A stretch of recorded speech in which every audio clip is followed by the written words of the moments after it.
What do you think? Can actor Miles Murray fill the large size 13 Nike shoes of Bryan Kohberger? Can he fill his 6-foot evil frame? At least in a fictional way, in this new Lifetime movie that was announced. Another ripped from the headlines movie, already causing controversy, already gaining backlash. Rightly so, or is it the natural order of things? When any huge true crime case happens, we know Lifetime comes a-calling. Well, that was my first thought when I saw this Miles Murray. I wasn't really familiar with this actor. The first thing, he does kind of have the Bryan Kohberger look. He can pull it off, I guess, and of course I was wondering how tall he was. So I was looking up his height, and I couldn't rightly find it, but I did find another actor who stood kind of shoulder to shoulder with Miles. In the movie Devil on Campus, the Larry Ray story from last year, 2024, I think I remember watching that. Alexis Sides? Anyway, in the Devil on Campus, Alexis is nearly 6 feet tall, 5 feet 11 3/4 inches is what he's listed as. And Miles kind of stands shoulder to shoulder, a little bit shorter than him. So maybe Miles is 5 feet 11. Well, can he fill the shoes of this larger than life in the worst kind of way, or should I say weirder than life, Bryan Christopher Kohberger? We know he was arrested back on December 30th, 2022. The cops at the time in Pennsylvania, they were able to swab Bryan Kohberger, get his DNA. They seized a flashlight and they got 4 medical style gloves. They got a white Arizona Jean Company t-shirt. They got a black Champion sweatshirt and a pair of black and white size 13 Nikes. In fact, when he was walking around Costco, we saw Kohberger going all those places recently in that released surveillance video. Looks like he was wearing Nike shoes back then. They also seized black Under Armour socks, black Under Armour shorts, and black Under Armour boxers. Well, Miles has his work cut out for him. Will this be Lifetime's most controversial movie yet? And is it too soon? The internet is reacting to all the latest Kohberger news, Kohberger stories, however anything relates to him. I mean, just today they're reacting to the news that Kohberger found out his sister may have been one of the people called to testify in his trial, if he were to go to trial.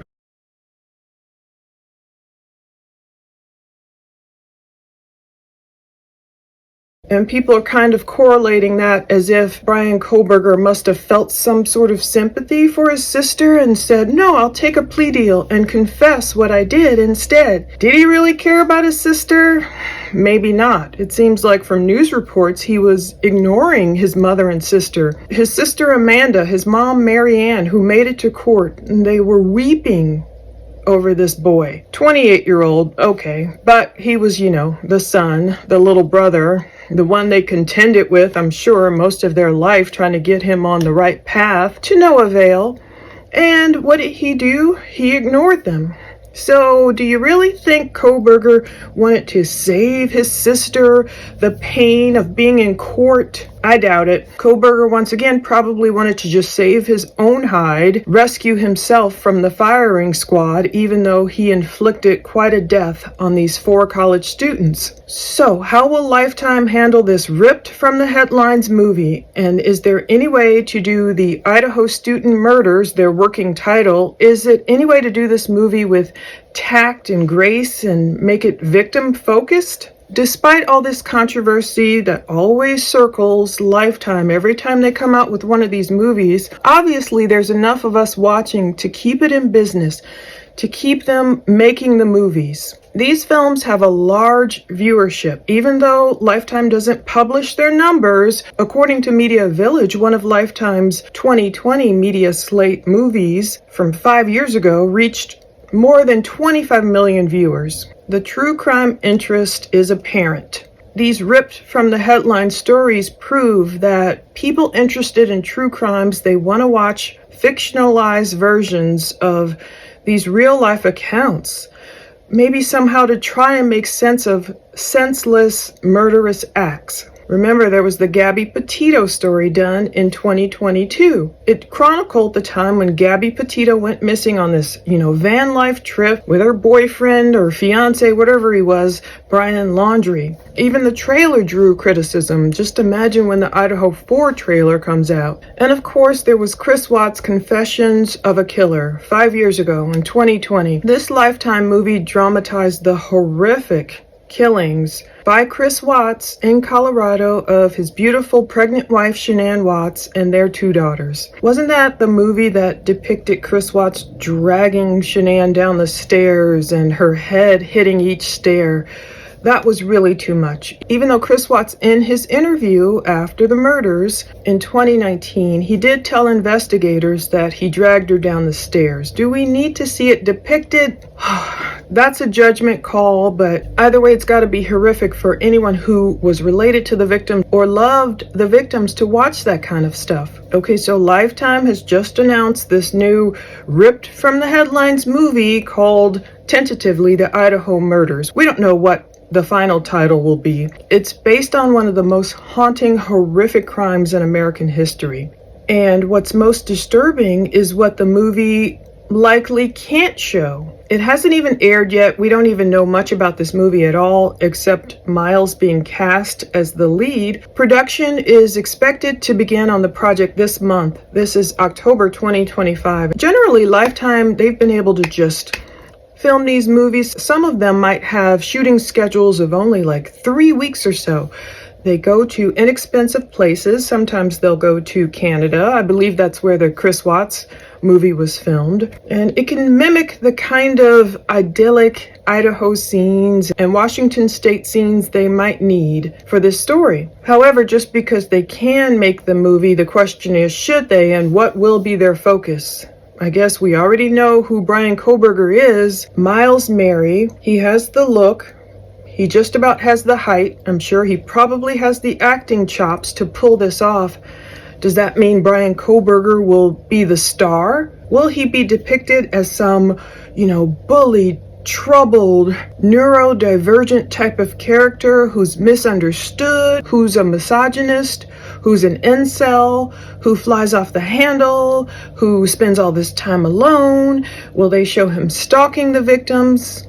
Likely so. I mean, there's so much material that these writers, directors, actors can draw on. I mean, we've had multiple documentaries and books and movies, and I like the ones where the families are able to participate. Already, Kaylee Gonzalez's family is speaking out. On Tuesday, October 14th, which was yesterday, the Goncalves family page on Facebook wrote, "A movie now, it's never going to end. It's disgusting." And Steve Gonzalez, the father of Kaylee, and his daughter Olivia joined Ashley Banfield to give their perspective. Now, Olivia called it really angering. The part that bothered Olivia is when movies like these or documentaries or what have you are created for entertainment value only. Yeah, I don't like saying that either. That's why I never really intro my videos that way. That's why I always put them under the category of education.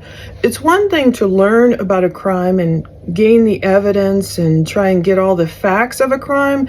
It's another thing when people are watching it like it's a juicy story and let me get my popcorn and just for the entertainment value of it all. I can't imagine. Can you imagine someone you love so much in your family going through this horror, and Lifetime makes a movie about it? Would we still watch the movie at all, or would we stay away from it? I can't help but empathize or feel sorry for the families if these types of movies are making them just relive the horror over and over again.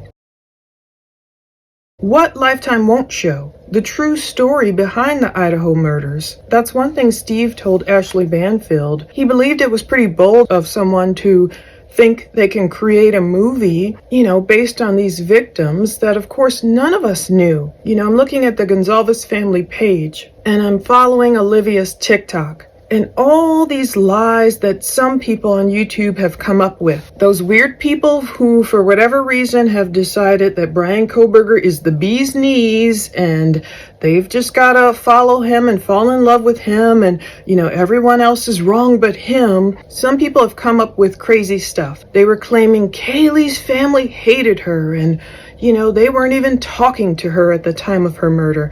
And Olivia hates to have to clap back in this way, but she has. She has presented evidence. Look at all these text messages. Look at what Kaylee and I were discussing at the time of her murder. And not only that, look at the plans Kaylee and I had. These are plans we had for Thanksgiving. So she hated to have to combat all these crazy stories that, none of us knew, the family, but all these crazy stories that some Kohberger fans have come up with. But she did it. She put the evidence out there, and she's not afraid to be on social media. I love the way Olivia fights for Maddie and Kaylee to just try and protect their honor, to help remember them in a great way. And I wish they were in projects like this, but Olivia said she likely wouldn't participate in anything that is just for entertainment purposes only. So now, who is this Miles Mary? According to Deadline and IMDb reports, he's best known for something called Untamed. So he's been cast as Bryan Kohberger,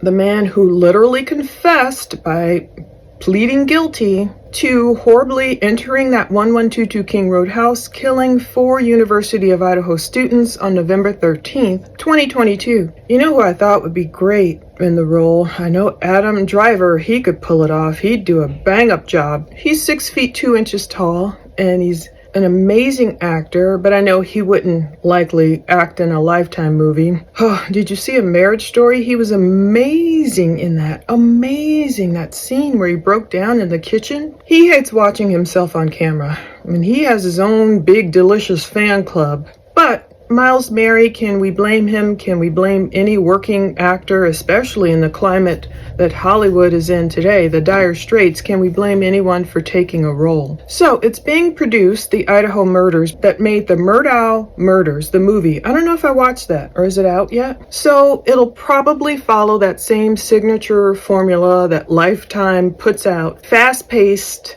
emotionally charged, dramatized for television. I mean, how deep could they go? Maybe they'll show activities of the 4 victims or the look-alike house, and then maybe they'll show Bryan brooding, perhaps leaving Pennsylvania, making it out to Washington, getting into conflicts with his Washington State University professors, his role as a teacher's assistant really going down, having conflicts with female students. But we know Lifetime, thankfully, can't show the horrific horrors of all the crimes. First of all, Bryan's little addictions and the stuff he would search for, if you know what I mean, if you know the case, if the type of things he'd like to watch, they would have to dramatize that in a way that's, very sanitized. And they might have to completely skip the most disturbing realities. Maybe they'll do a little Alfred Hitchcock. Do you remember the movie Psycho?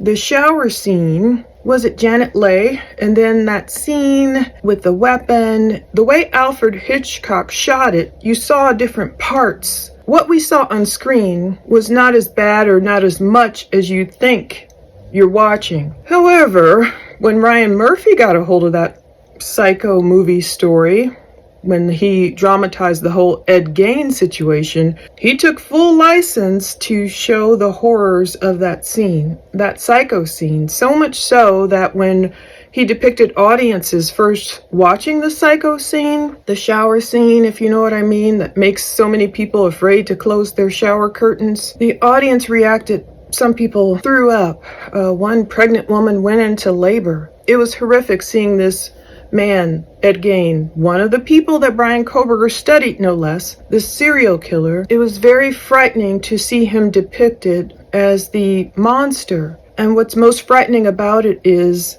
the monsters among us. Bryan Kohberger was a monster among people, just like Ed Gein was way back in the day.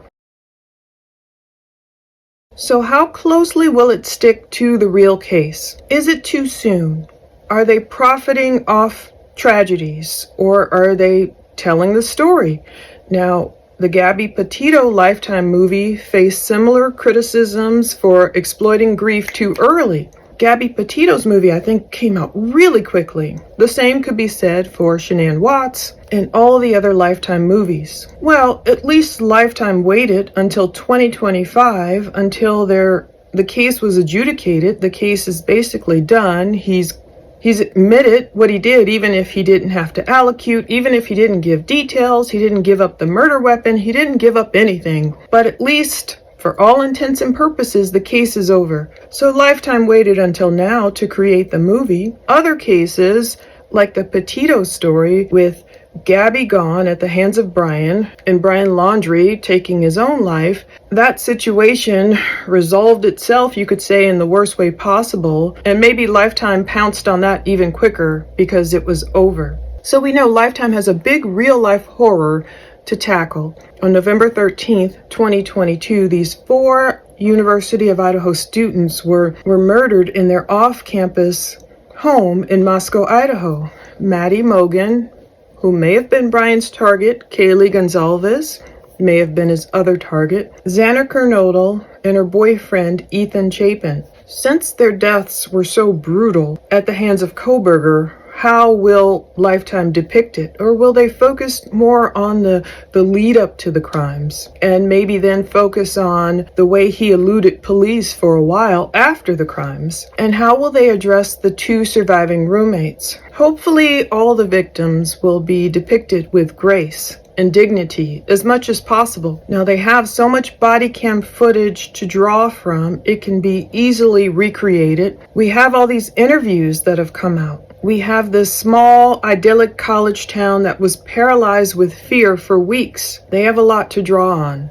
So, after this intense multi-state investigation, Bryan Kohberger leaving town with his dad, driving across the country, getting stopped, authorities finally arrested the 28-year-old Bryan Kohberger, the criminology PhD student from Washington State University who, for whatever reason only known to him, enacted this horrific crime. So, leaving behind a knife sheath at the crime scene, coupled with different cell phone pings kind of in the area of the house during many different times, and the surveillance footage showing Bryan's white Elantra, his white Elantra circling the house around the time of the murders and, zipping out of there well after 4 a.m. There are a lot of visuals that Lifetime can also draw on. So by July 2025, Bryan pled guilty to all counts just to avoid the death penalty. Now that he's there in prison, he's received his 4 consecutive life sentences. He won't have parole. He has plenty of time to just sit there and do whatever he plans to do. Will his parents watch this Lifetime movie? Will his sisters watch it? Will they all be depicted in the movie?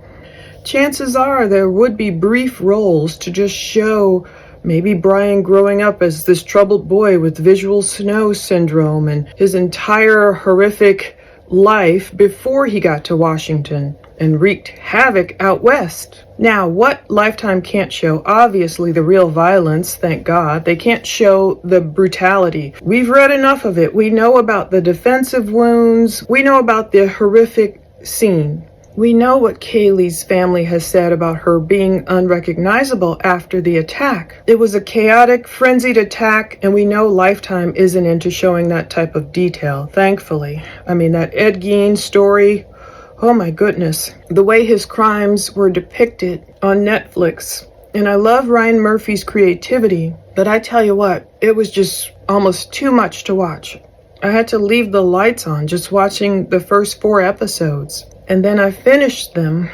And sometimes I do have to ask myself, yes, it is creative. It is trying to depict what Ed Gein was like, but is it glorifying him? Hopefully, Lifetime won't glorify Bryan Kohberger. And what will they show? Him opening the sliding glass door?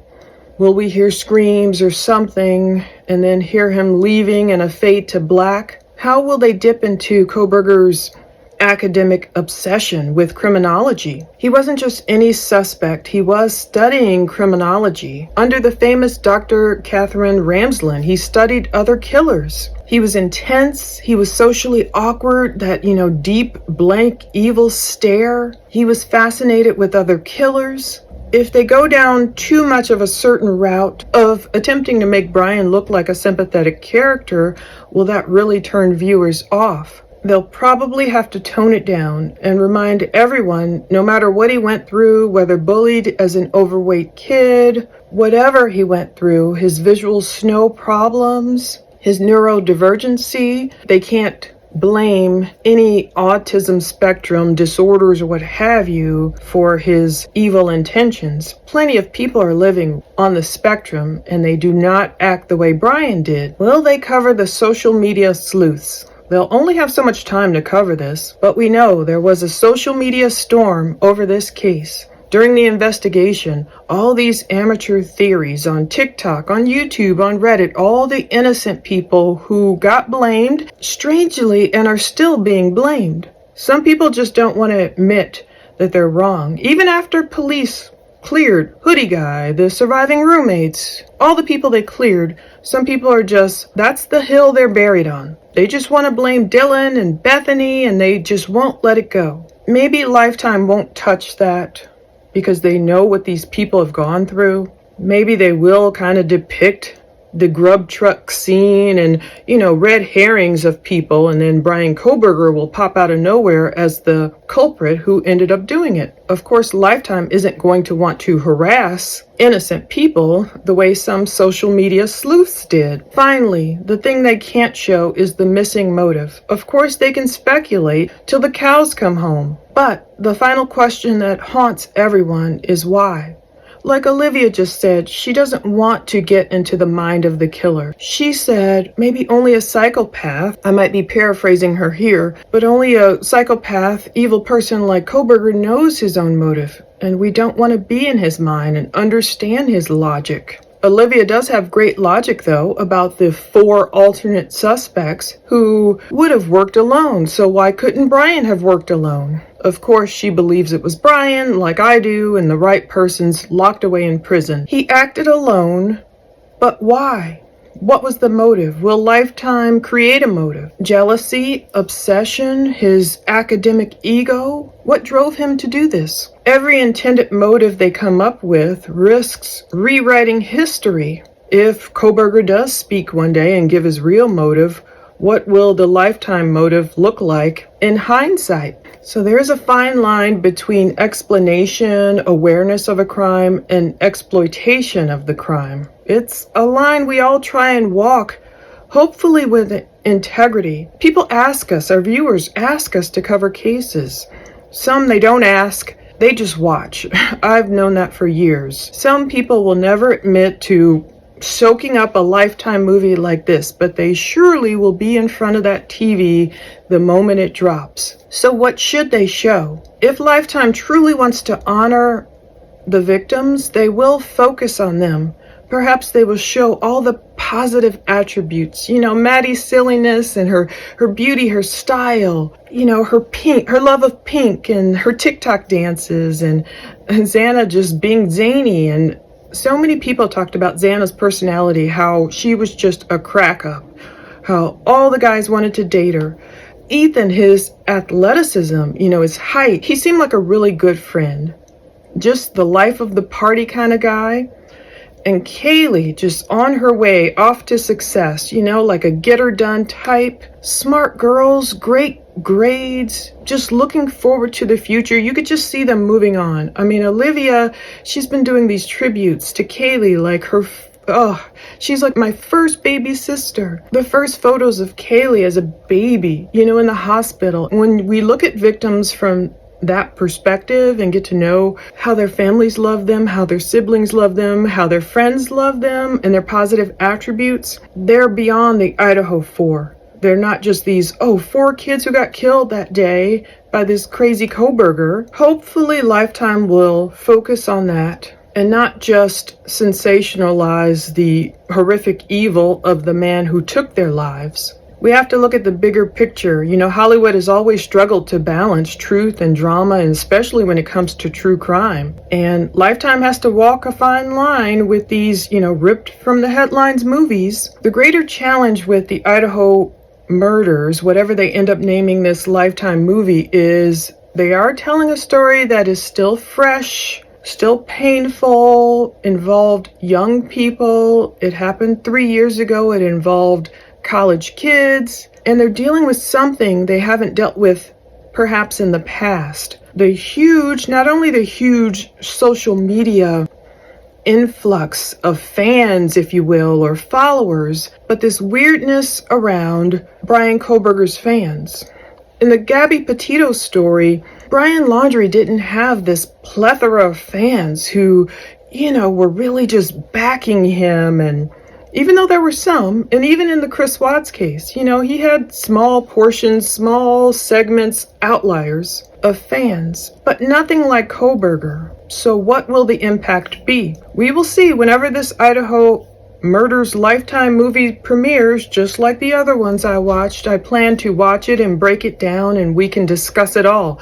We'll talk about what they got right and what they didn't, but let's hopefully keep the focus on the 4 people at the center of the story. And I'm not including Kohberger in there. And we don't know how it will all turn out, because they don't give up their viewership numbers for the Ripped from the Headlines movie. They produce them with pretty low budgets. They get them done pretty quickly, maybe only $1 million, $2 million, and the audiences are drawn to them. Lifetime has an efficient business model. Obviously, it's working. And Lifetime can significantly influence the public awareness of many different crimes. I mean, true crime, we're all into it. A lot of people may have never heard of, that dad in the dorm, or, Ripped from the Headlines, the girl in the shed, or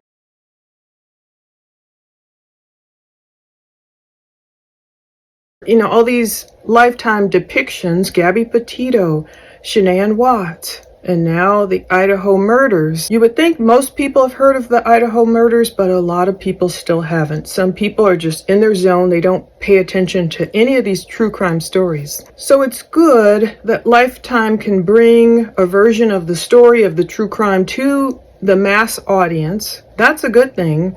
But it can come with positive and negative consequences based on how it's handled. They can raise awareness for reported crimes and victims' issues, but if there are inaccuracies, dramatic license, that's one thing that was annoying with the Ed Gein story on Netflix. I had to constantly Google, did this really happen? Oh no, that's fictionalized. Did this really happen? And that gets a little annoying when you're supposedly talking about a true crime case. You want to honor the victims by not sensationalizing something, by not taking too much dramatic license, and especially not exploiting the victim's trauma. So thanks for watching all this. Let me know, what do you think? Is it too soon for Lifetime to tell this story? If so, when would be an appropriate time to tell it, if ever, and how? Let me know what you think. I want you to either comment too soon, or tell the story, or whatever you believe. Let your voices be heard below, and will you be watching whenever this Lifetime movie comes out? Exodus 14:14. The Lord will fight for you. You need only be still. Take care.